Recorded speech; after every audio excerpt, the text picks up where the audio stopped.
शास्त्र और लोक मर्यादा के विरुद्ध काम नहीं करेंगे। इस प्रकार राग रहित होकर दुरुपयोग न करने का निर्णय होने पर सदुपयोग अपने आप होने लगेगा। शास्त्र और लोक मर्यादा के अनुकूल काम होने लग जाएगा। शास्त्र और लोक मर्यादा के विपरीत चलना ही एक तरह से दुरुपयोग है। जब सदुपयोग होने लगेगा तो उसका हमें अभिमान भी नहीं होगा, क्योंकि हमने तो दुरुपयोग न करने का विचार किया है, सदुपयोग करने का विचार तो हमने किया नहीं, फिर करने का अभिमान कैसे होगा। इससे तो कर्तापन अभिमान का त्याग हो जाएगा। जब हमने सदुपयोग किया ही नहीं तो उसका फल भी हम कैसे चाहेंगे, क्योंकि सदुपयोग तो हुआ है, किया नहीं है। अतः इससे फल इच्छा का त्याग हो जाएगा। कर्तापन का अभिमान और फल इच्छा का त्याग होने से बंधन अपने आप मिट जाएगा, मुक्ति प्राप्त हो जाएगी। ये देखा गया है कि परमार्थ पथ के पथिक साधकों में ये बात गहराई से बैठी हुई है कि साधन भजन जप ध्यान आदि करने का विभाग अलग है और सांसारिक काम धंधा करने का विभाग अलग है। इन दो विभागों के कारण साधक भजन ध्यान आदि को तो बढ़ावा देते हैं, पर सांसारिक काम धंधा करते हुए राग द्वेष काम क्रोध आदि की तरफ ध्यान नहीं देते। ऐसी दृढ़ भावना बना लेते कि काम धंधा करते हुए तो राग द्वेष होते ही है, ये मिटने वाले थोड़े ही हैं। इस भावना से बड़ा भारी अनर्थ ये होता है कि साधक के राग द्वेष बने रहते हैं, जिससे उसके साधन में जल्दी उन्नति नहीं होती। वास्तव में साधक चाहे पारमार्थिक कार्य करें चाहे सांसारिक कार्य करें, उसके अंतःकरण में राग द्वेष नहीं रहने चाहिए। पारमार्थिक सांसारिक क्रियाओं में भेद होने पर भी अपने उद्देश्य साधक के भाव में भेद नहीं होना चाहिए। पारमार्थिक और सांसारिक दोनों क्रियाएं करते समय परमार्थ पथ के पथिक का भाव एक ही रहना चाहिए। मैं भगवत प्राप्ति करने चला हुआ साधक हूँ, मुझे भगवत प्राप्ति करनी है। इस प्रकार क्रिया भेद तो रहेगा ही और रहना भी चाहिए, पर भाव भेद नहीं रहेगा। भाव भेद न रहने से, एक भगवत प्राप्ति का भाव रहने से पारमार्थिक और सांसारिक दोनों क्रियाएं भगवान का भजन बन जाएगी। कुछ समय भजन करो, कुछ समय अभजन करो, ऐसा नहीं। भजन का निर्णय हुआ तो चाहे माला फेरे तो भी भजन, और चारा पुरुषे तो भी भजन, लड्डू पुरुषे लोगों को तो भी भजन, और गाय का गोमय उठा के एक जगह एकत्रित करे तो भी भजन। श्रीमद् भगवद गीता का पाठ करें और सुने तो भी भजन, और कोई सेवा करें, झाड़ू बुआरी करें तो भी भजन। इस तरह से जीवन की समस्त प्रवृत्तियों भजन हो जाए तभी भजन सार्थक होगा।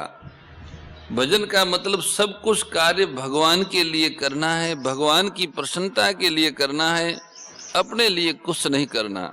ये भाव निरंतर बना रहे कि मुझे तो केवल भगवान की प्रसन्नता चाहिए। चलते फिरते उठते बैठते जागते सोते काम करते न करते हर समय में एक ही लक्ष्य रखे कि मुझे तो परमात्मा की भक्ति चाहिए, प्रभु चाहिए, प्रभु का प्रेम चाहिए, जन्म मरण से मुक्ति चाहिए और कुछ नहीं चाहिए।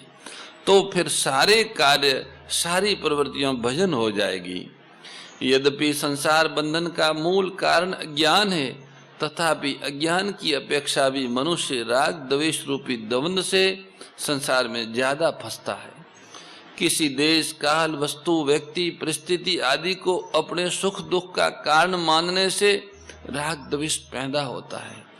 औरों को सुख और दुख का कारण मानने से ही राग और द्वेष पैदा होते हैं। वास्तव में हमारे सुख दुख का कारण और कोई नहीं है। जिसको अपने सुख का कारण मानते हैं हम लोग, उसमें तो राग हो जाता, वो तो अच्छा लगता है कि इसने हमको सुख दिया।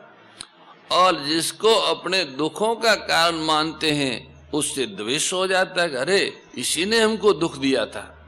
वास्तव में न तो कोई सुख दे सकता है और न कोई दुख दे सकता है। हमारी भूल है। सुख और दुख प्रारब्ध का परिणाम है। सुख और दुख अपने किए गए पाप पुण्यों का परिणाम है। परमात्म प्राप्ति के साधन है। राग द्वेष मिटने पर मनुष्य सुख पूर्वक संसार बंधन से मुक्त हो जाता है।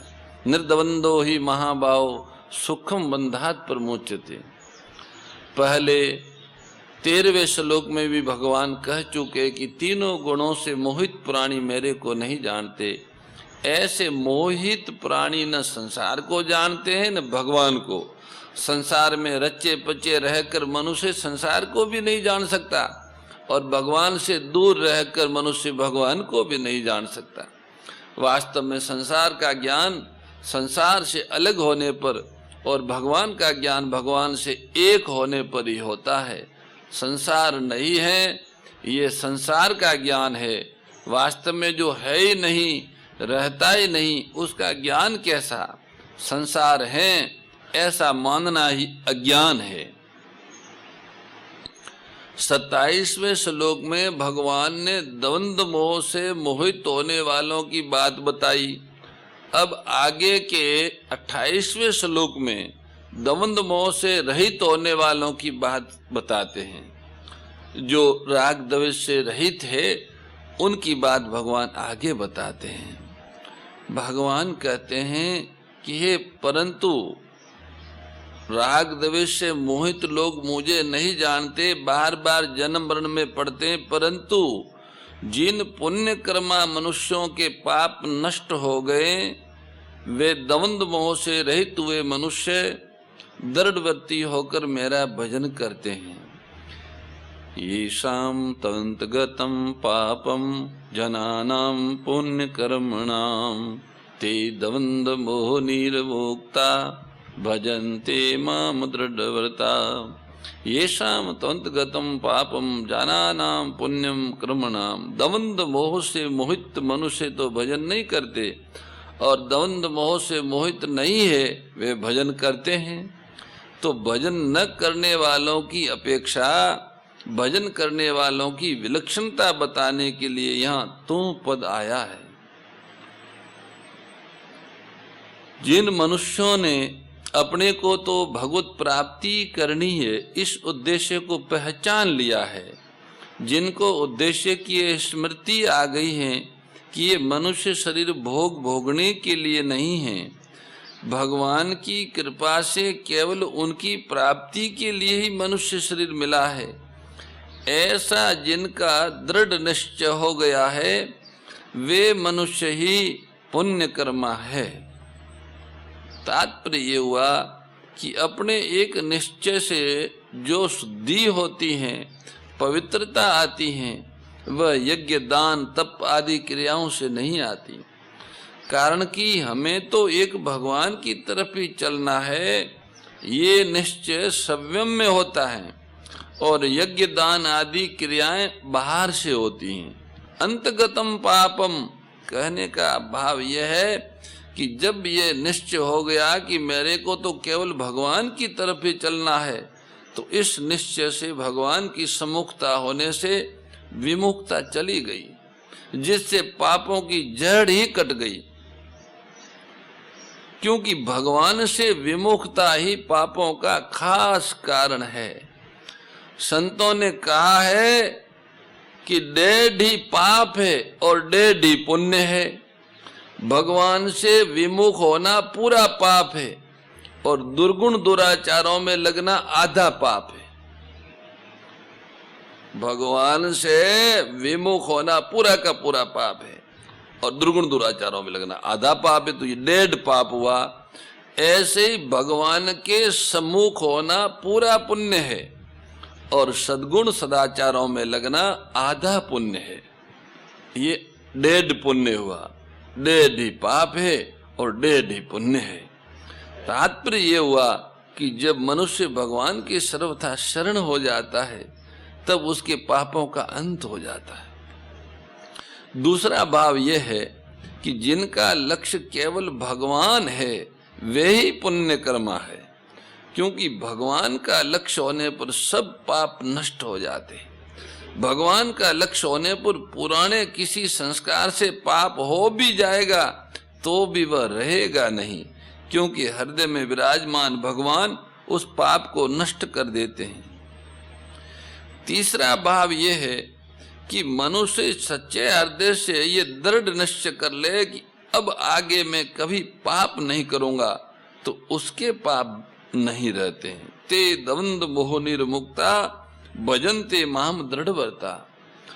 पुण्य कर्मा लोग द्वंद रूप मोह से रहित होकर और दृढ़व्रती होकर भगवान का भजन करते हैं। ये द्वंद कई तरह के होते हैं, जैसे भगवान में लगे या संसार में लगे, क्योंकि परलोक के लिए भगवान का भजन आवश्यक है और इस लोक के लिए संसार का काम आवश्यक है। तो ये दोनों अलग अलग हो गए, संसार में लगे कि भगवान में लगे, ये द्वंद है। वैसे ही वैष्णव, शैव, शाक्त, गाणपत और शौर, इन संप्रदायों से किस संप्रदाय में चलें और किस संप्रदाय में न चलें, इस तरह और भी अनेक द्वंद, जैसे परमात्मा के स्वरूप के विषय में द्वैत, अद्वैत, विशिष्टाद्वैत, शुद्धाद्वैत, अचिंत्य भेदाभेद आदि कई तरह के सिद्धांत हैं।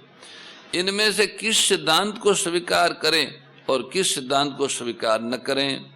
इसी तरह परमात्मा की प्राप्ति के भक्ति योग, ज्ञान योग, कर्म योग, ध्यान योग, अष्ट योग, लय योग, मंत्र योग आदि कई मार्ग है।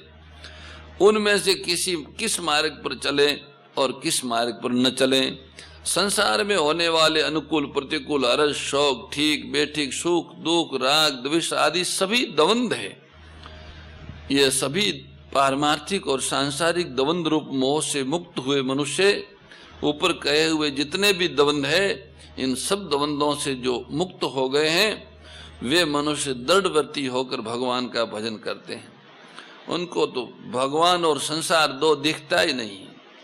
उन्हें शैव, वैष्णव, गाणपत्य, शौर नहीं, वो और उनके प्रभु दिखते हैं। उनको द्वैत, अद्वैत, विशिष्टाद्वैत, शुद्धाद्वैत से कोई मतलब नहीं है। एक ही उनका प्रभु है, वही द्वैत है, वही अद्वैत है, वही विशिष्टाद्वैत है, वही शुद्धाद्वैत, सब कुछ वही है।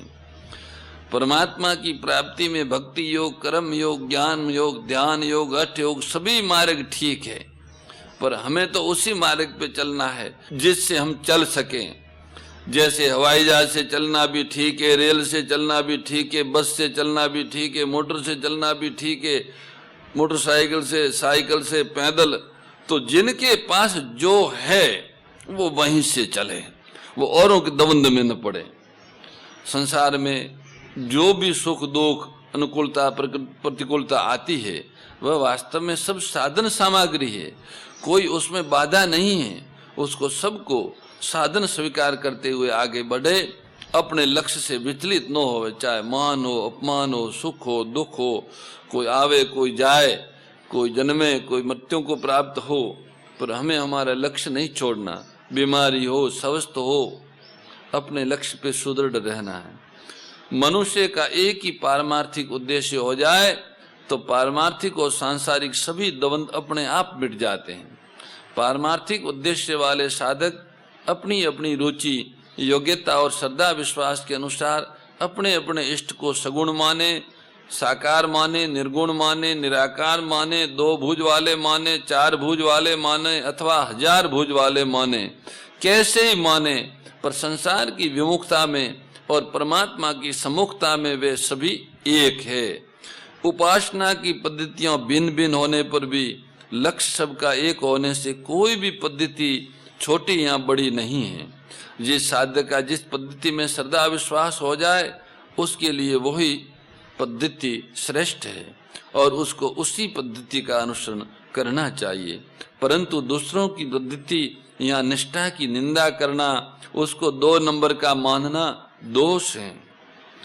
जब तक ये साधन विषयक द्वंद रहता है और साधक में अपने पक्ष का आग्रह और दूसरों का निरादर रहता है, तब तक साधक को भगवान के समग्र रूप का अनुभव नहीं हो सकता। इसलिए आदर तो सब उपासना पद्धतियों और निष्ठाओं का करे, पर अनुसरण अपनी पद्धति और निष्ठा का ही करे, तो इससे साधन विषयक द्वंद्व मिट जाता है। मनुष्य मात्र की ये प्रकृति होती है, ऐसा एक स्वभाव होता है कि जब वो पारमार्थिक बातें सुनता है तब वह ये समझता है कि साधन करके अपना कल्याण करना है, क्योंकि मनुष्य जन्म की सफलता इसी में है। परंतु जब वह व्यवहार में आता है तब वह ऐसा सोचता है कि साधन भजन से क्या होगा, घर में तो मकान बनाना है, बाजरी बोनी है, मिल चलाना है, घर चलाना है, ऐसे सांसारिक काम तो करना ही पड़ेगा, क्योंकि संसार में बैठे हैं इसलिए संसार का काम करना पड़ेगा। चीज वस्तु की आवश्यकता पड़ती है, उसके बिना काम कैसे चलेगा। अतः संसार का काम मुख्य रहेगा ही, और भजन स्मरण का नित्य नियम तो थोड़ी देर समय पे कर लेंगे, क्योंकि सांसारिक काम की जितनी आवश्यकता है उतनी भजन स्मरण नित्य नियम की नहीं है। ऐसी धारणा रख के भगवान में लगे हुए मनुष्य बहुत है। अब इस तरह से, इस धारणा से वो भगवान के समग्र स्वरूप का अनुभव नहीं कर पाते। भगवान की तरफ चलने वालों में भी जिन्होंने एक निश्चय कर लिया कि मेरे को तो अपना कल्याण करना है, सांसारिक लाभ हानि कुछ भी हो जाए इसकी कोई परवाह नहीं है, कारण कि सांसारिक जितनी भी सिद्धि है वह आंखों मिलते ही कुछ नहीं है। जैसे शरीर छोटा, आप मुआ जग पर ले, क्या रहा? आसुर भाव विनाशिनी नाशिनी तमरजनी, ओ मैया नाशिनी तमरजनी, दैवी सद्गुणदायिनी, दैवी सद्गुणदायिनी, हरि रसिका सजनी। ओम जय भगवद्गीते, समता त्याग सिखावनी, हरि मुख की बानी, ओ मैया हरि मुख की बानी, सकल शास्त्र की स्वामी, सकल शास्त्र की स्वामी, श्रुतियों के रानी। ओम जय भगवद्गीते।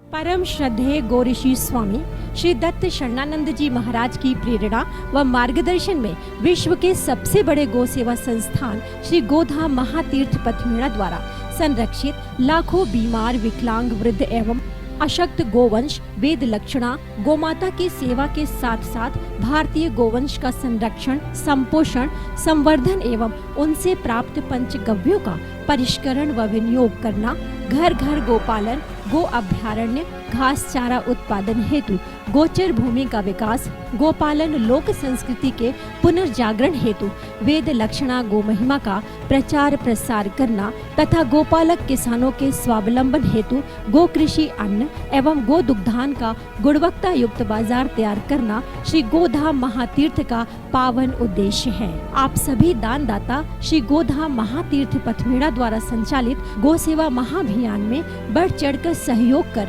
लाखों बीमार, विकलांग, वृद्ध एवं अशक्त गोवंश के गोग्रास सेवा हेतु श्री गोधाम महातीर्थ पथमेड़ा लोक पुण्यार्थ न्यास के बैंक ऑफ बड़ौदा खाता संख्या 084901000238827 IFSC कोड BARB 0 ASHRAM शाखा आश्रम रोड अहमदाबाद में गोग्रास सेवा निमित्त जमा कर सकते हैं। अधिक जानकारी के लिए संपर्क करें 7742093179 7665059999 7073000151।